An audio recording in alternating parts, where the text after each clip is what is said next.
पाहुणी मूर्ख, अगं किती उशीर झाला परीक्षेला.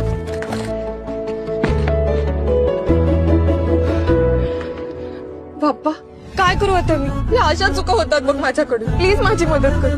आज काहीही झालं तरी पेपर चांगलाच जायला हवा. मला बाबांचा विश्वास मिळवायचा. परीक्षेची तयारी प्रशासनाने कशा प्रकारे केली? झाला उशीर. बाकी व्हायचं ते होणारच. तोंड वर करून त्याच्यासमोर जाऊ नकोस. मीडिया आहे तिथे. तुझ्याबद्दलचा तिरस्कार जगजाहीर व्हायला नकोय, समजलं? माझे बाबा आहेत ते. मी त्यांचा आशीर्वाद घेऊनच एक्झामला जाणार आहे.